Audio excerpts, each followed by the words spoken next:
voilà, les maîtres. Est-ce que vous pouvez nous en raconter la genèse, le comment cette idée, cette histoire est née?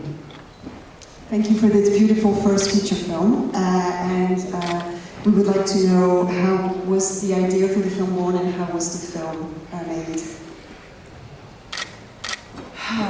The idea was to make the film for 16-year-old self, I think, and all the girls in that age. But I think that film in the process surpassed that, and it was for the teenagers of all the ages. Alors je pense qu'au départ j'ai fait ce film pour l'ado de 16 ans que moi j'ai été, et par extension je voulais le faire pour toutes les filles de cet âge-là et pour les adolescents de tous les âges en général. On voit bien que la mère est absolument omniprésente dans le film et que c'est à la fois le lieu d'émancipation et en même temps le lieu du père et du patriarcat. Et qu'est-ce que vous pourriez un peu nous parler de ça et des tensions qui arrivent justement cette contradiction a priori dont on est parlé aujourd'hui. So we see that the sea is everywhere in the film, and it's both a symbol of the empowerment of this young lady and also the place of the father and the patriarchy. So can you tell us about the tension between these two aspects? Yes, I wanted to use sea as a subconscious place for Julia, where she can exercise her emotions towards all the men in her life and her inner female power to regain that strength in the end. It's the place of both freedom, love, and where blood is spilled. Oui, je voulais que la mère soit une sorte d'endroit un peu de son inconscient, où elle exerce toute sa palette d'émotions, où elle retrouve son pouvoir intérieur et où elle retrouve sa liberté, et là où le sang est versé également. Et est-ce que vous pourriez un peu nous parler de la figure comme ça de l'étranger, de l'ami qui arrive et qui vient dans ce monde très clos et qui à la fois représente une sorte d'horizon et de nouvelles possibilités et en même temps qui pourrait être aussi l'envahisseur? Est-ce que vous pouvez nous en dire un peu plus? Can you tell us a bit more about the figure of the foreigner, who is a friend, but he comes into a closed world. He represents a horizon, a new possibility for the young girl, but he can also be seen as an invader in a way.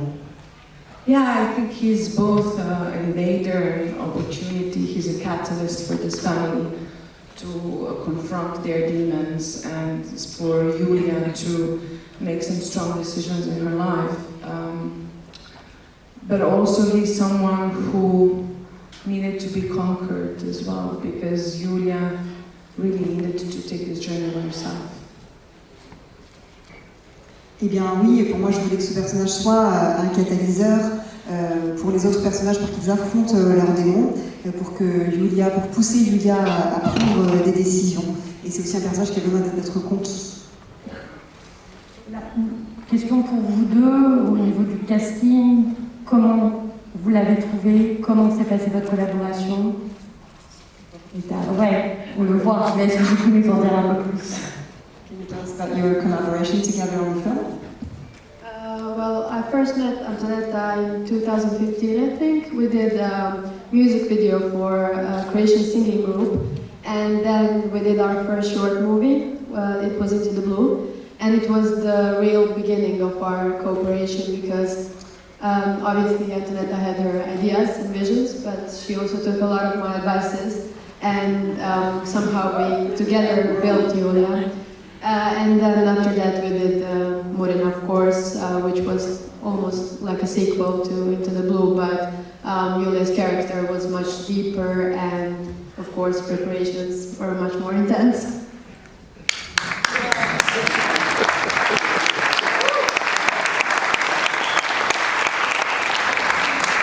Alors on s'est rencontrés pour la première fois en 2015, on a tourné un clip ensemble. Ensuite on a fait le premier court-métrage que j'ai tourné avec elle qui s'appelle Into the Blue.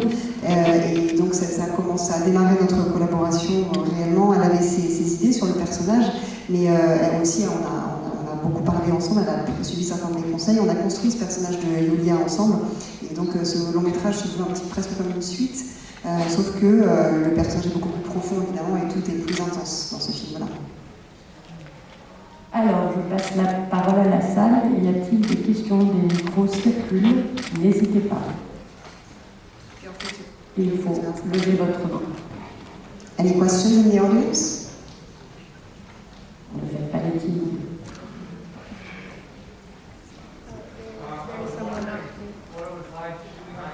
The microphone is just coming. Just there.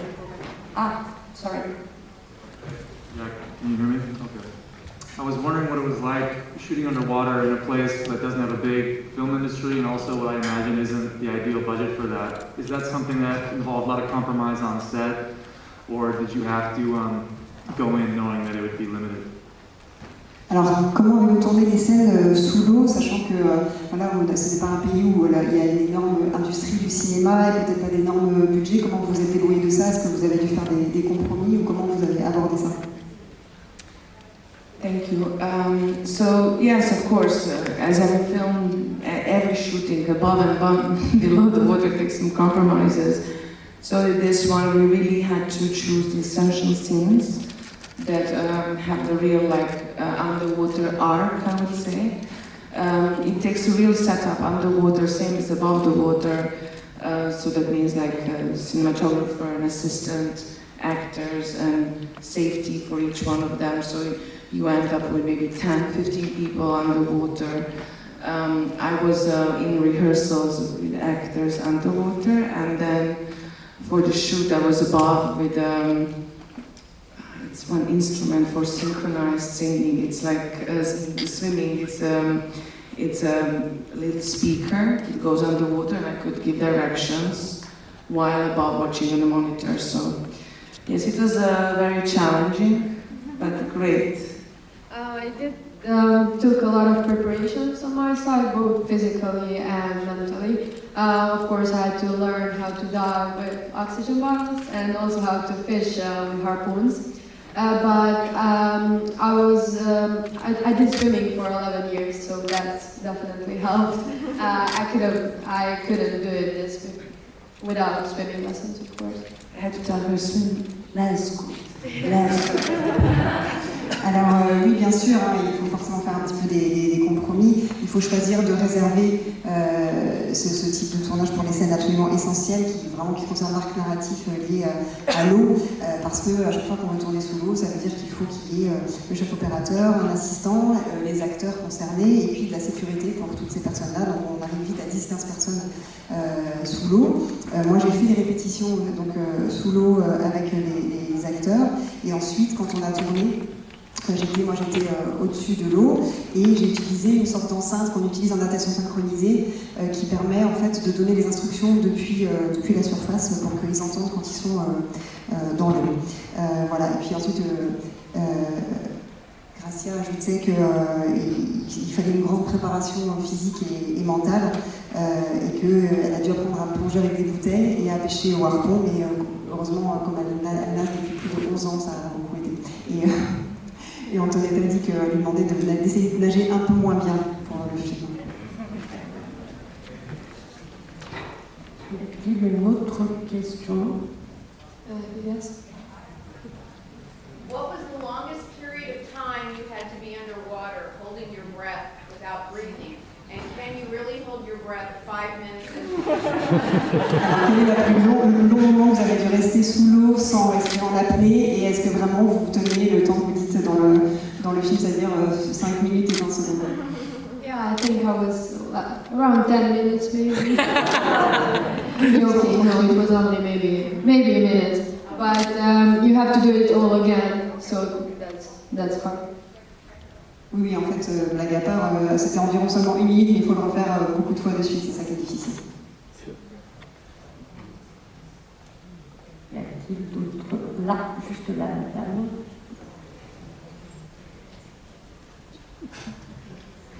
Hi, congratulations on your film.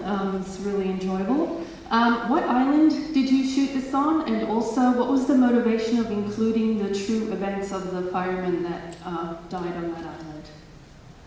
Alors bravo pour ce film. Sur quelle île avez-vous tourné et quelle est l'idée derrière le fait d'avoir inclus une information réelle qui est la mort d'un pompier sur l'île? Thank you. We shot on 3 different islands. We shot on Alamat, on Hvar, and on Kornati, which is the place where accident happened. It's an event that happened over 15 years ago. And at the time, I was age of these firefighters that died. So that event, it's really moved me and it stayed with me for a very long time. I wanted to include it in my first film. Alors nous avons tourné sur 3 îles différentes, l'île de Kalamata, l'île de Hvar et l'île de Kornati. Cette 3e île, c'est là où cet accident s'est produit, c'était il y a 15 ans. Et à l'époque, j'avais le même âge que le pompier qui est décédé dans cet accident, et donc ça m'avait beaucoup marqué, c'est pour ça que j'ai eu envie de l'inclure dans mon premier film. D'autres questions? Là, allez-y. Que symbolise la pierre? Quel symbolise plutôt le père, plutôt le père comme prédateur, plutôt Que symbolise quoi? What does the moray eel symbolize in the film? Is it the father as a predator or the girl who tries to slip away? Thank you for that question. It's Murina is an animal that bites herself to free herself.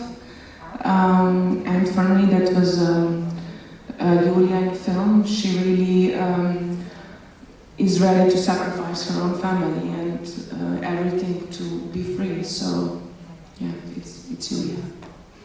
Alors la murène est un animal qui a la particularité de se mordre la chair pour se libérer d'un éventuel prédateur. Et donc pour moi, ça représente tout à fait Julia dans le film, qui est prête à sacrifier sa propre famille pour sa libération. Donc c'est vraiment ce personnage à elle.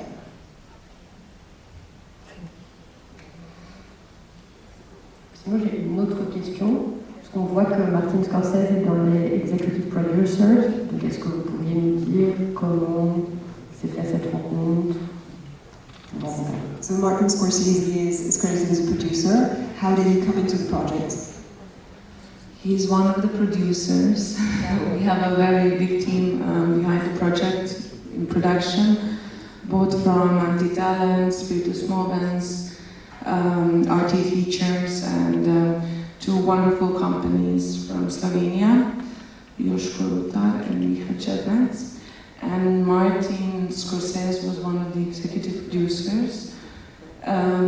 He was a mentor in the project.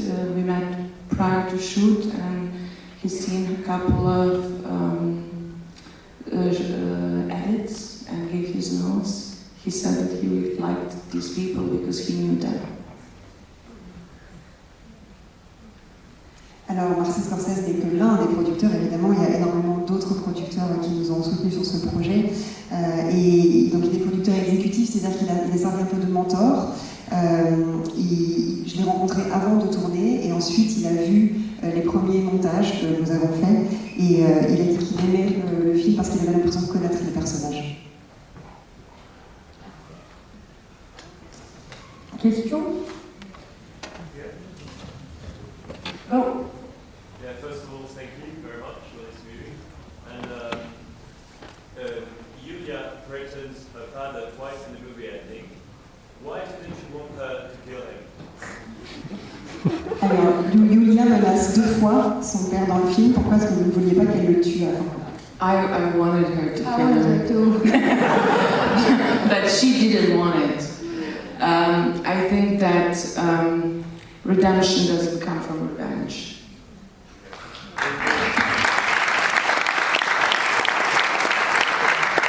Alors, on souhaitait très fort toutes les deux en fait qu'elle tue son père, mais elle non, son personnage non, parce que la rédemption ne peut pas être la conséquence d'une vengeance.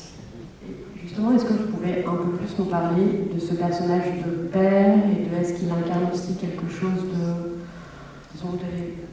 vieux reste d'un pays un peu nationaliste et patriarcal? Enfin voilà, qu'est-ce qui vous en parle un peu plus? And can you tell us about the figure of the father and how to what extent he embodies the old traditional values like chauvinism, nationalism, and patriarchy in the film?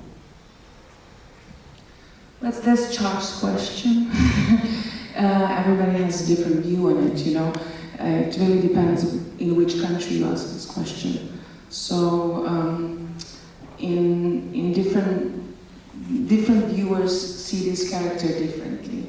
So sometimes in Croatia he's a victim. He might be a chauvinist. So it's a very interesting question because it always reflects on who's watching the film for me. And that's actually the most exciting discussion afterwards. So. But you? How do I see it? Yeah. Well, I definitely have no, I have a very low acceptance for any chauvinism. So, yes, for me, he is a chauvinist. Alors chacun a une vision différente de ce personnage. C'est une question extrêmement intéressante parce que selon le pays dans lequel on pose cette question, les réponses sont différentes et chaque spectateur en fait réagit différemment. Parfois quand on pose la question en Croatie, les gens trouvent que ce personnage est une victime un petit peu. Donc finalement c'est un reflet de la personne qui va poser la question et qui va regarder le film. Moi personnellement, le chauvinisme est quelque chose que j'ai beaucoup de mal à accepter. Oui, il y a deux questions là et là. Attendez, le micro va. Hi. So, what do you think if you directed this film in some other age and time? Would she hit the father with that rock she grabbed on the beach? Si le film avait été tourné à une autre époque, est-ce que vous pensez qu'elle aurait frappé son père? Strong women existed in all the times. Les femmes fortes ont existé à toutes les époques.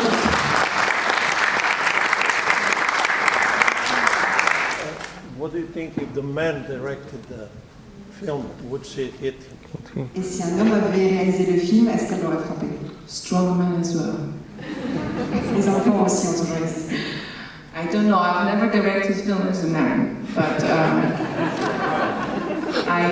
I do think that a lot of men are sensitive to this subject as well. Alors je ne peux pas trop vous dire parce que je n'ai jamais réalisé un film en étant un homme, mais je pense qu'il existe beaucoup d'hommes qui sont également sensibles à ces sujets-là. Bonjour, je vous remercie pour les émotions que vous avez fournies, donc, qui n'est énervé dans le film, bien plus avec le film. La fin, je comprends chacun en fait ce qu'on en veut, mais qu'est-ce qu'elle devient, Julia, en fait, pour vous?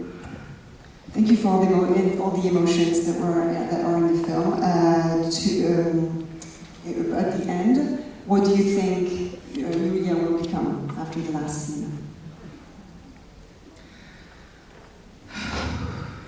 Yes, there's a long journey in front of her, but it's hers. So that was important for me. I wanted at the end that people remember resilience that they had as young adults, because that's something that beaten in time we forget. So that was the emotion I was after. Alors c'est un long voyage qui l'attend, mais au moins ce sera son propre voyage, un voyage qui lui appartient enfin. Ça c'était très important pour moi.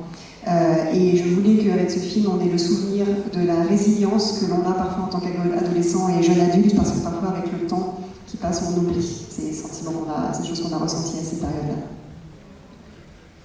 Eh bien, merci à tous et bonne suite de festival.